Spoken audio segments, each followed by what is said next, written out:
రాజారెడ్డి రాజ్యాంగం ఇతని పేరు మీద రాస్తారు వీళ్ళు వచ్చిన తర్వాత. రాజశేఖర్ రెడ్డి. ఓకే, జననేత జగనన్న. అయినా నాకు అర్థం కాదు, ఈ బ్యాన్ వేసిన వాళ్ళకి ఎవరికైనా బుద్ధి ఉందా మీకు? ఫస్ట్ రాజారెడ్డిని కూర్చోబెట్టాలి, దాని తర్వాత వెనక మళ్ళీ రాజశేఖర్ రెడ్డిని కూర్చోబెట్టాలి, కింద జగన్మోహన్ రెడ్డిని కూర్చోబెట్టాలి. మన సినిమా చూడలేదా మనం అందరం ఎలా కూర్చోవాలన్నది? ఏంటిది? ఆర్డర్లో రాజారెడ్డి కుర్చీ వేయాలి కదా, రాజ్యాంగ కథ. రాజారెడ్డి రాజ్యాంగం ఉన్నప్పుడు జగన్మోహన్ రెడ్డి కాలు మీద కాలేసి కూర్చోండి, ఇద్దరు పాప నుంచుంటే బ్యానర్లు చేయడం కూడా క్రియేటివిటీ పోయింది. జననేత జగన్ జన్మదిన శుభాకాంక్షలు. వైఎస్ఆర్సీపీ యూత్ ఎక్కడిది? కోటనేమలపూరి. నువ్వు సృష్టించే విధ్వంసం కోసం ఎదురు చూస్తున్నాం 2029. చూసారా?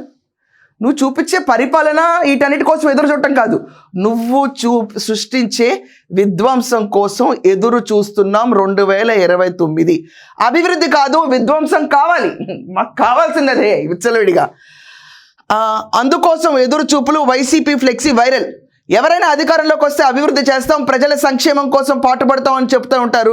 అయితే వైఎస్ఆర్సీపీ నేతలు కార్యకర్తల తీరు అందుకు విరుద్ధంగా ప్రభుత్వ హయాంలో అరాచకాలు విధ్వంసాలతో మిగిలిన ప్రజల ఎన్నికల్లో ఆ పార్టీకి బుద్ధి చెప్పినా ఏమాత్రం మార్పు రాలేదు. అదే విధ్వంసం, రప్పరప్ప నినాదాలు.